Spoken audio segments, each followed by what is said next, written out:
Assalamualaikum warahmatullahi wabarakatuh. Selamat pagi teman-teman dan adik-adikku pejuang CPNS 2021. Kita jumpa kembali teman-teman sekalian dengan saya dalam channel Sang Tutor pembahasan soal-soal SKD CPNS 2021. Nah, teman-teman sekalian, pada kesempatan kali ini kita kembali berbincang-bincang ya, kembali bercerita mengenai tes karakteristik pribadi atau TKP mengenai topiknya adalah tentang profesionalisme ya sebanyak 6 nomor teman-teman semua. Nah, jadi soal yang saya bahas teman-teman ini saya ambil dari seperti yang saya bahas kemarin ya dari platform CPNS Sobat CPNS.com. Nah, ini teman-teman adalah sebuah platform yang teman-teman perlu miliki ya. Kenapa? Karena di sana teman-teman sekalian bisa mendapatkan ribuan soal terupdate terbaru teman-teman sesuai dengan kisi-kisi Kemenpan RB ya, termasuk ada anti radikalisme. Nah, ada pertama teman-teman tryout sebanyak lebih 10 kali ya tryoutnya teman-teman. Nah, dari tryout itu teman-teman bisa mengukur kemampuan diri sampai di mana kemampuan saya ya. Uniknya teman-teman, ini paling bagus lagi. Jumlah soalnya sama dengan soal jumlah yang ditentukan oleh Kemenpan RB sebanyak 110 nomor. Sudah terupdate ya. Ada juga anti radikalisme teman-teman. Jadi sangat bagus sekali. Nah, teman-teman ketika ikut tryout, nanti pas selesai tesnya langsung keluar nilainya juga teman-teman. TIU berapa, TWK berapa, dan TKP berapa. Itu teman-teman perlu miliki ya. Kemudian ada juga latihan soal. Yang terakhir adalah ini yang paling bagus teman-teman. Teman-teman daripada membeli buku-buku di luar sana teman-teman yang harga ratusan ribu ya, di sini teman-teman kalian bisa mendapatkan banyak modul ya, buku-buku yang sama teman-teman dengan di luar sana ya. Nah, jadi teman-teman dapat layout, latihan soal dan juga e-book dalam bentuk PDF. Banyak teman-teman, isinya sangat banyak sekali. Nah, gitu.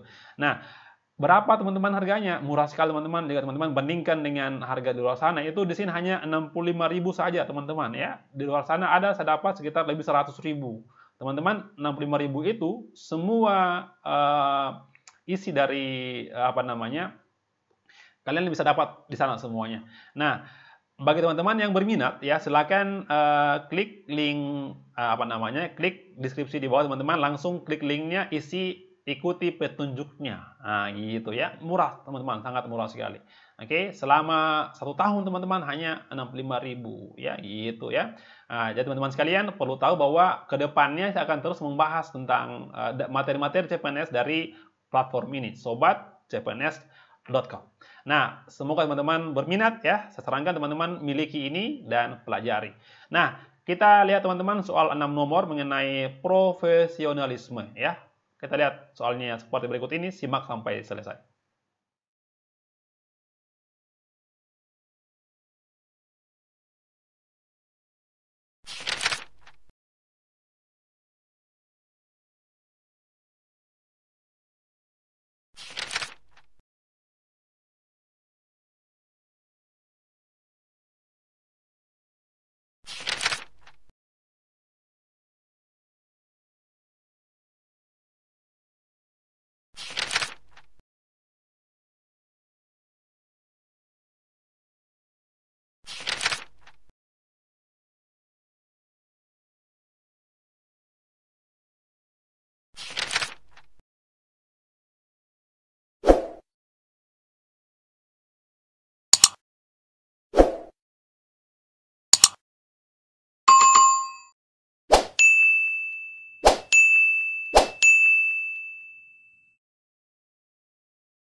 Nah, baik teman-teman sekalian, kita mulai dari soal nomor 1.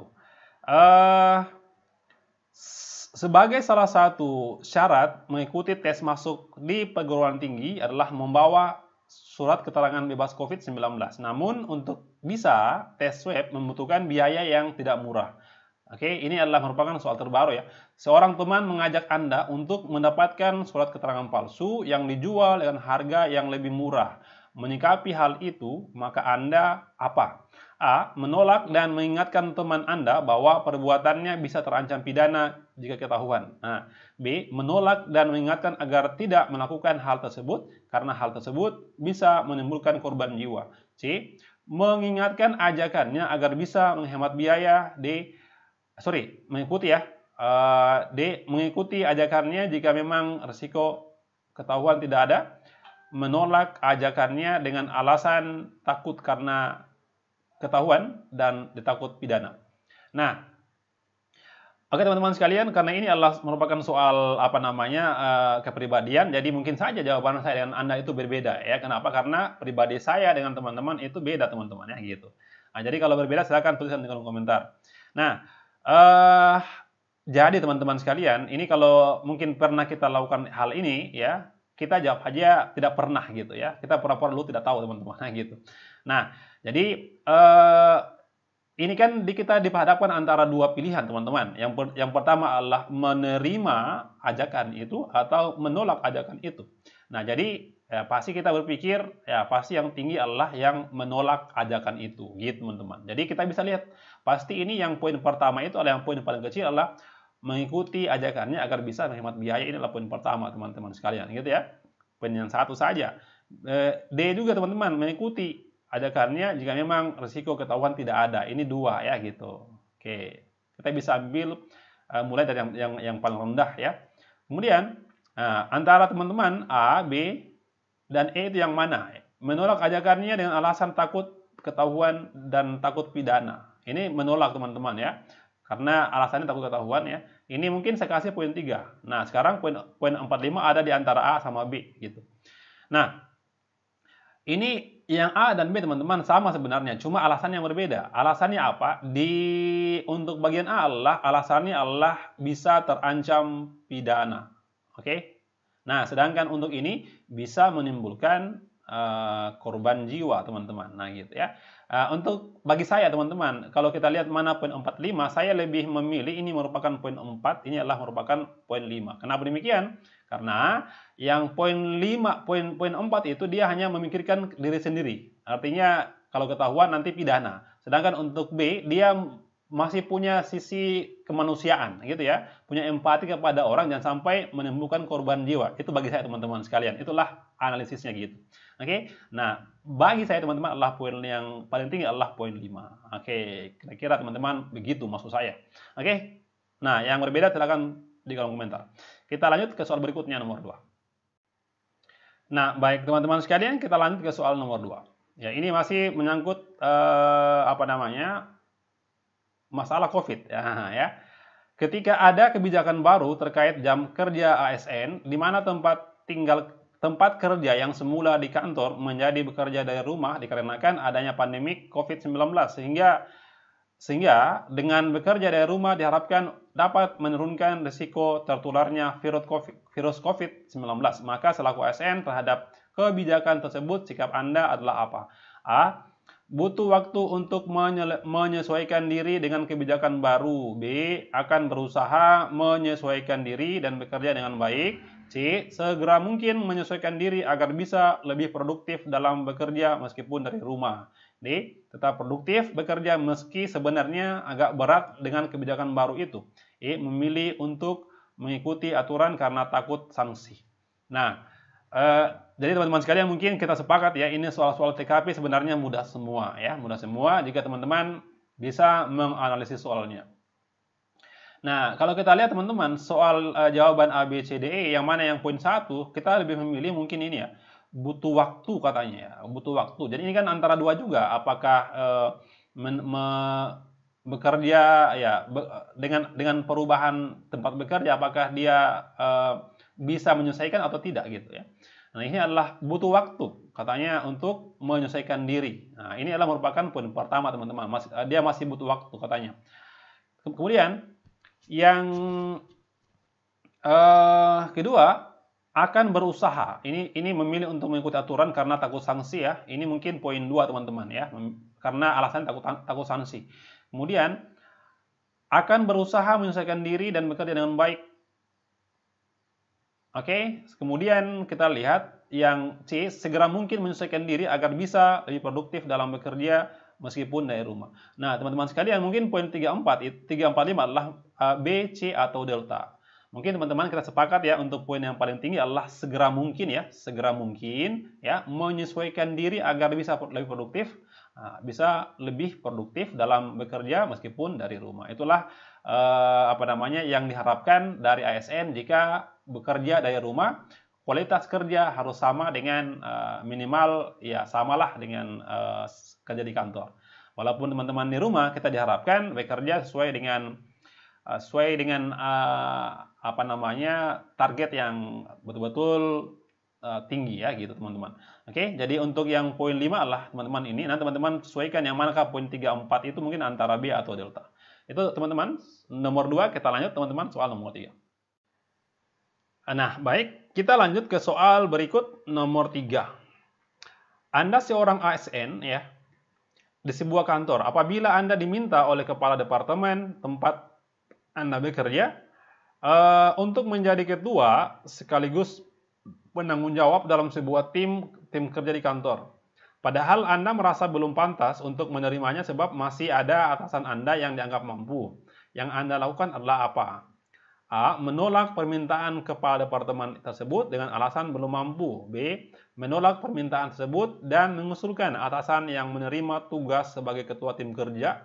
C. Mempertimbangkan permintaan tersebut dan minta saran serta masukan dari atasan yang dianggap mampu. D. Menerima permintaan tersebut dengan senang hati. E. Menerima tawaran itu agar bisa segera naik jabatan sejajar dengan atasan yang lain. Nah, jadi teman-teman sekalian, ini kita dihadapkan dengan apa namanya, misalkan ketua ya, atau mungkin atasan kita di kantor, kita ditunjuk sebagai ketua panitia lah gitu ya. Apakah kita menolak atau menerima? Jadi kuncinya adalah kita harus menerima teman-teman ya. Jadi menerima. Artinya kalau menolak itu merupakan poin yang rendah. Nah, kita lihat yang mana yang menolak teman-teman. Menolak permintaan kepala departemen tersebut dengan alasan belum mampu, ini adalah poin pertama ya. Nah, harusnya dia terima ya, terima walaupun tidak mampu terima, nanti kita pelajari gitu. Menolak permintaan itu dan mengusulkan atasan yang menerima tugas sebagai ketua tim kerja. Ini adalah sama ya, menolak. Ini adalah merupakan poin 2. Nah, ini merupakan teman-teman poin 3 ya, mempertimbangkan permintaan tersebut dan minta saran serta masukan dari atasan yang dianggap mampu. Ini masih dalam mempertimbangkan ya, mempertimbangkan. Nah, ya, artinya mau tidak gitu ya. Mungkin kalau bagi saya ini adalah merupakan poin ketiga teman-teman. Nah, antara ini D atau R. Menerima permintaan tersebut dengan senang hati. E. Menerima tawaran itu agar bisa segera naik jabatan sejajar dengan alasan yang lain. Jadi teman-teman, ini kalau bagi saya ini merupakan poin keempat. Kenapa? Karena dia masih mengharapkan timbal balik ya, timbal balik dari apa namanya tugas tersebut. Jadi kalau untuk saya mungkin ini poin 5 ya, bahwa dengan senang hati menerima itu ya, menerima. Oke, itu teman-teman soal nomor 3. Yang berbeda saya ulangi, tuliskan di kolom komentar. Nah, kita lanjut teman-teman soal nomor 4. Nah, baik teman-teman sekalian, kita langsung ke soal nomor 4. Nah, jadi teman-teman soal nomor 4 ini ya, semua soal ini adalah saya ambil ya dari sobatcpns.com yang merupakan platform CPNS yang teman-teman perlu beli ya untuk pendukung belajar persiapan CPNS 2021 ini teman-teman sekalian ya. Tidak perlu pikir biaya ya. Pikirkan teman-teman bagaimana teman-teman bisa lulus CPNS ya. Pengorbanan pasti ada. Nah, nomor 4. Sebagai tim ahli teknologi pangan yang diberi tugas untuk meningkatkan kualitas makanan bergizi seimbang di daerah terpencil dan bergizi buruk, yang akan tim Anda lakukan adalah apa? Nah, jadi teman-teman ceritanya adalah Anda itu adalah seorang tim ahli pangan ya. Anda diutus untuk meningkatkan kualitas makanan pada sebuah perkampungan yang terpencil dan bergizi buruk. Apa yang Anda lakukan? A. Membawa sampel beberapa jenis makanan yang bisa dikembangkan di daerah itu. Ya. B. Membantu meningkatkan kualitas pertanian daerah terpencil tersebut sesuai dengan kondisi alam daerah itu. C. Mengadakan penelitian peningkatan kualitas gizi dan pangan, kemudian bersama warga sekitar mengupayakan ketersediaan bahan pangan dan mengelola hewan ternak yang sesuai dengan kondisi alam. D. Mengganti makanan pokok daerah itu dengan makanan yang lebih mahal dan bergizi tinggi. E. Meningkatkan bantuan makanan impor untuk meningkatkan kualitas gizi di daerah tersebut. Nah, saya pikirnya teman-teman, kalau bagi saya ya, ini merupakan poin pertama ya. Ini kan kita kan seorang tim ahli ya. Kita ya seorang tim ahli bukan langsung membeli makanan dari impor teman-teman ya, harus dipikirkan bagaimana caranya menemukan solusi ya, tanpa ada impor-impor teman-teman. Dia bisa buat sendiri gitu. Oke. Membawa sampel mengganti makanan produk itu dengan makanan yang lebih mahal. Ini adalah merupakan poin 2 teman-teman ya. Dia cuma mengganti saja teman-teman, tidak tahu dengan cara apa ya. Nah, nanti teman-teman kita lihat 3, 4, 5 itu antara A, B, C. Seorang tim ahli teman-teman ya, dia karena tim ahli maka dia harus melakukan penelitian dulu ya. Nah, baru membuat sebuah terobosan gitu ya. Itulah tim ahli teman-teman. Kalau hanya langsung membeli makanan yang sudah jadi, itulah namanya bukan tim ahli gitu teman-teman ya. Jadi mungkin bagi saya teman-teman adalah ini merupakan poin keempat ya. Ini poin keempat teman-teman, inilah poin ketiga ya bagi saya. Ini adalah poin kelima ya. Kenapa? Gini. Untuk yang B, membantu meningkatkan kualitas pertanian daerah terpencil. Jadi ini membantu tapi tidak tahu dengan cara apa ya gitu. Oke. Nah, sedangkan teman-teman yang C, dia mengadakan penelitian. Artinya apa? Ini sesuai dengan apa namanya? Sesuai dengan profesi dari tim ahli itu. Artinya dia kan tugasnya meneliti. Jadi melakukan penelitian peningkatan kualitas gizi. Kemudian bersama warga sekitar mengupayakan ketersediaan bahan pangan dan mengelola hewan ternak yang sesuai kondisi alam. Ini untuk apa teman-teman hewan ternak? Ya, untuk memenuhi masalah gizi buruk. Nah, gitu. Itu bagi saya teman-teman sekalian. Jadi teman-teman punya jawaban lain, silakan tuliskan di kolom komentar. Kita lanjut soal berikut, nomor 5. Oke, nomor 5. Nah, ini jika nanti teman-teman ya, jika jadi seorang ketua RT, apa yang kita lakukan? Mengenai PLN katanya ada pemadaman listrik. PLN mengirimkan surat kepada Anda sebagai ketua RT. Ya, dalam surat itu diberitahukan bahwa PLN akan melakukan pemadaman bergilir selama 3 hari ke depan. Ya, inilah merupakan bagian dari profesionalisme atau tanggung jawab sebagai ketua RT. Sebagai ketua RT yang Anda lakukan apa? A. Memfotokopi surat edaran tersebut kemudian membagikannya kepada warga. B. Menghimbau warga untuk mengungsi selama pemadaman listrik berjalan. C. Memberitahukan kepada warga sehingga warga lebih siap saat listrik dalam pemadaman bergilir. D. Mengimbau kepada warga agar mempersiapkan hal-hal yang berkaitan dengan listrik. Misalnya ketersediaan air, lampu emergensi, dan lain-lain. E. Meminta PLN untuk melakukan pemadaman kurang dari 3 hari saja. Inilah poin pertama mungkin teman-teman ya. Ya, kita sih siapa? Kenapa harus mau atau PLN gitu? Kemudian jadi sudah ada apa namanya informasi dari PLN mengenai pemadaman bergilir. Nah, jadi harusnya tindakan ketua RT ya dia harus sampaikan kepada warganya. Jadi ini teman-teman ini nomor 2 ya. Kenapa nomor 2? Karena dia sudah mulai memberitahu warganya teman-teman ya. Nah, tapi tidak ada persiapan gitu untuk apa yang dipersiapkan supaya menghadapi listrik mati. B. Mengimbau warga untuk mengungsi selama pemadaman listrik berjalan. Oke, saya ulangi ya. Ini mungkin, sorry ya, ini adalah poin 2 ya. Poin 2, saya hapus ini merupakan poin 3 teman-teman. Nah, 45 adalah C atau delta. Jadi ini sudah ada aksi dari seorang ketua RT memberitahukan kepada warga sehingga warga lebih siap saat listrik dalam pemadaman bergilir. Artinya sudah ada ya aksi dari seorang ketua RT menghimbau kepada warga agar mempersiapkan hal-hal yang berkaitan dengan listrik, misalkan air, lampu emergensi, dan lain-lain. Nah, jadi teman-teman sekalian ini sudah menghimbau agar lebih siap. Tapi untuk ini mungkin poin 4 ya. Kenapa? Karena yang poin 5 teman-teman, ya dia di samping menghimbau teman-teman, seorang ketua RT juga dia memberikan solusi kira-kira apa yang dipersiapkan untuk menghadapi pemadaman bergilir tersebut. Nah, itulah jawabannya. Bagi saya adalah jawabannya delta. Oke, yang punya jawaban berbeda silahkan tuliskan di kolom komentar. Nah, kita lanjut teman-teman ke soal berikutnya nomor 6. Nah, baik teman-teman sekalian, kita sampai pada soal nomor 6 ya. Oke, yang terakhir. Jika ada tetangga yang kebetulan menggelar hajatan saat pandemi COVID-19 dan ternyata tidak mematuhi protokol kesehatan dengan tidak menyediakan tempat mencuci tangan dan tidak membatasi jumlah undangan sehingga menimbulkan kerumunan ya. Nah, maka sikap Anda sebagai ketua RT.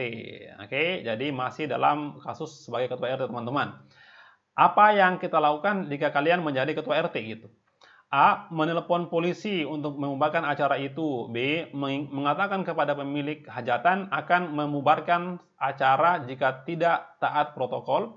C. Diam saja karena hal itu bisa membuat pemilik hajatan tersinggung. D. Langsung membubarkan acara itu. E. Mengingatkan yang memiliki hajatan terkait protokol kesehatan yang harus dijalankan.